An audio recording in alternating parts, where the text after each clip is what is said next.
हरे कृष्ण राधे राधे बंधुरा तुम्हारा केमन आछो आशा करी सबाई खूब भालो आछो। तो बंधुरा आज पवित्र रोपणी एकादशी तो आमरा एकादशी करी ताई सकाल सकाल फ्रेश हये चले एसेछि एबारे मंदिर मोछाबो बोले।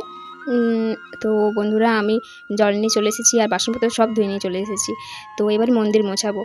तो बंधुरा मंदिर मोछानो हये गेछे। तो मंदिर मोछानो हये गेले एबारे फुल तोलार पाला। चलो फुल तुलते जाई। आमी जाबो तोमरा ना। तो बंधुरा चले एसेछि एई देखो फुल तुलते। देखो आमार लिली फुल 2 बछर परे दुटो तीनटे लिली फुल हयेछे। तो आमी खूब खुशी। और এই যে অপরাজিতা সন্ধ্যা তারা আরও অনেক ফুল আছে। তো এই একটা ফুল এটার নাম না জানা ফুল তো আমি জানি না রাস্তায় হয়েছিল আমি নিয়ে চলে এসেছি। আর এটা নয়নতারা। আর এইদিকে দেখো এই একটা ফুল জবা ফুলের মতন হয় এটারও নাম জানি না। আর যে আমার পদ্ম গাছ অনেক শখের গাছ কিন্তু একটাও ফুল হয়নি। আর এটা হচ্ছে কাঞ্চন মল্লিকা। তো আর একটা ফুল দেখো এই যে জবা ফুল এটা হচ্ছে থবা জবা। আর এটা হচ্ছে কলকা ফুল। আমাদের এই কলকা ফুলের গাছটাও কিন্তু অনেকটাই বড়। এই দেখো বন্ধুরা কত বড় কলকা ফুলের গাছটা দেখেছো।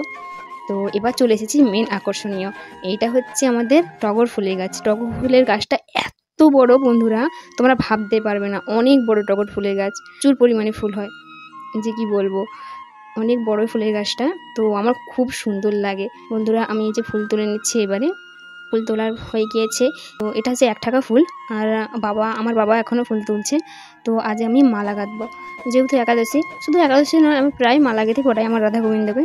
তো বন্ধুরা এই দেখো মালা গাঁথতে চলে এসেছি।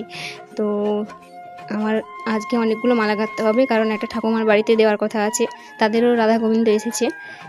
তো তাদের বাড়ি কলকাতায়। আমার ভীষণ ভালো লাগে মালা গাঁথতেই। দেখো বন্ধুরা একটা মালা গাঁথা হয়ে গিয়েছে আমার। তো এই দেখো এরকম করে আমি 9টা মালা গেঁথেছি। এইবারে সেই দিদাদের বাড়িতে যাব। তো দিদার বাড়িতে ফুল দিতে হবে তো মানে ফুলের মালাগুলো। তো এই দেখো আমার রাধা গোবিন্দকে মালাগুলো পরিয়ে দিয়েছি। আজকে একটু ছোটো ছোটো মালা হয়েছে বাট কিছু করার নেই, অনেকগুলো মালা তৈরি করতে হবে তো তাই। তো কেমন লাগছে বলো আমার রাধা গোবিন্দকে। তো ছোট হয়ে গেছে কিছু করার নেই। তো বন্ধুরা এবারে যাব দিদাদের বাড়িতে। তো দিদাদের বাড়িতে যাওয়ার সময় দেখো আমাদের রাস্তার ধারে শিব মন্দির আছে অনেক বড়। তো এটা অন্য একদিন দেখাবো। আর এই দেখো দিদাদের বাড়িতে রাধা গোবিন্দ কত সুন্দর। দিদাদের বাড়ি কলকাতায়, তো কলকাতা থেকে এসেছে। আর আমি তারপরে বাড়ি চলে এসেছি। এইবারে একাদশী রান্না করতে হবে তো। তো এই দেখো বন্ধুরা একাদশী রান্না করছি এখন। আর এই একাদশীতে যা কিছু আমরা খাই তো সেই সমস্ত মেনুগুলো ভগবানকে সেবা লাগিয়ে দিই। আমরা তো আর ভগবানের ভক্ত হতে পারবো না বাট একাদশীর দিন সেবা লাগিয়ে দিই।